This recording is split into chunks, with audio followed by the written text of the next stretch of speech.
আজকে তোমাদের সাথে মাটনের একটা রেসিপি আমি শেয়ার করতে চলেছি। তো তার জন্য দেখো একটা মশলা প্রথমেই বানাবো, যার জন্য প্রথমেই দিয়েছি গোলমরিচ, লবঙ্গ, একটা বড় এলাচ দিলাম, ছোট এলাচ নিয়ে নিয়েছি, সাথে একটা জায়ফলের টুকরো, জয়িত্রী নিয়েছি, আর নিয়েছি এখানে দারচিনি।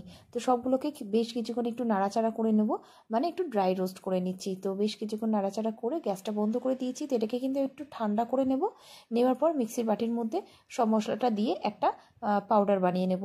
তো এখানে হয়ে গেছে পাউডারটা। তো এটাকে আমি সাইডে রেখে দিয়ে যাব মেন রান্নাতে, যার জন্য প্রথমেই গ্যাসেতে বসিয়েছি একটা প্যান, আর যার মধ্যে দিয়ে দিচ্ছি বেশ কিছুটা তেলটার মধ্যে দিয়ে দিচ্ছি তেজপাতা, আর তার সাথে দিয়ে দিচ্ছি এখানে গোটা গোলমরিচ, আর এর মধ্যে দিয়ে দেবো আমি পেঁয়াজ। তো বেশ কিছুটা পেঁয়াজ এখানে আমি অ্যাড করে দিচ্ছি, আর এর সাথে দিয়ে দেবো আমি একটু নুন, যাতে পেঁয়াজটা একটু তাড়াতাড়ি ভাজা হয়ে যায়। তো এরপরে গ্যাসটাকে কিন্তু মিডিয়ামে রেখে আমি বেশ কিছুক্ষণ পেঁয়াজটাকে নাড়াচাড়া করবো, যাতে পেঁয়াজটা নরম হয়ে আসে। তো পেঁয়াজটা নরম হওয়ার সাথে সাথেই কিন্তু আমি এর মধ্যে দিয়ে দেবো আদা রসুনের পেস্ট। তো এখানে আমি আলাদাভাবে রসুনের পেস্ট আর আলাদাভাবে আদার পেস্ট দিয়ে দিলাম। সেটাকেও কিন্তু আমি মিডিয়াম ফ্লেমে বেশ কিছুক্ষণ নাড়াচাড়া করব, যাতে আদা রসুনের যে কাঁচা গন্ধটা থাকে সেটা চলে যায়।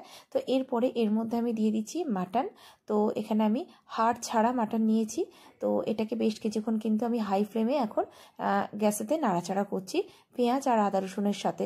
তো বেশ কিছুক্ষণ দেখো নাড়াচাড়া করেছি, কালারটা একটু চেঞ্জ হয়ে এসেছে।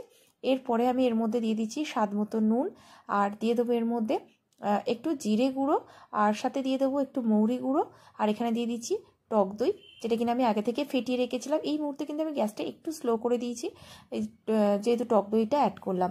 তো এটাকে কিন্তু আমি ভালো করে মিশিয়ে নেব। যতক্ষণ না মিশানো হয় ততক্ষণ কিন্তু গ্যাসটা আমি জোরে দেবো না। তো ভালো করে এখানে দেখো মাটনের সাথে সব কিছু মশলা আমি মিশিয়ে নিয়েছি। এরপরে কিন্তু আমি এর মধ্যে জল অ্যাড করছি। তো এখানে কিন্তু অবশ্যই আমি গরম জল অ্যাড করেছি। তো গরম জলটা কিন্তু পরিমাণ মতো এখানে অ্যাড করে দিচ্ছি। তো জলটা অ্যাড করার পর ভালো করে দেখো মিশিয়ে নেবার পরে এটাকে কিন্তু আমি ঢাকা দিয়ে রেখে দেবো বেশ কিছুক্ষণ, মানে বেশ অনেকক্ষণই, যাতে এখানে মাটনটা সেদ্ধ হয়। তো প্রথমেই আমি বলেছি হাড় ছাড়া মাটন নিয়েছি। তো যাই হোক, এখানে দেখো বেশ কিছুক্ষণ এইভাবে ঢাকা চাপা ছিল, একটু ঢাকনাটা খুলে আমি নেড়ে চেড়ে দিলাম। এরপরে যে প্রথমেই একদম মশলাটা বানিয়ে রেখেছিলাম, সেই মশলাটাই আমি এবার মাটনের মধ্যে অ্যাড করে দেব।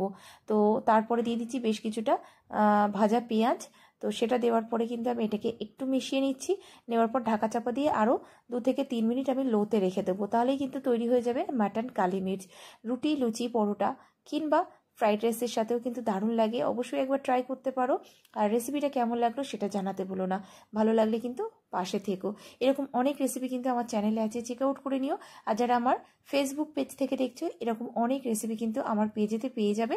অবশ্যই সময় পেলে দেখে নিও। তো ভালো থেকো, দেখা হবে নতুন আর একটা রেসিপি।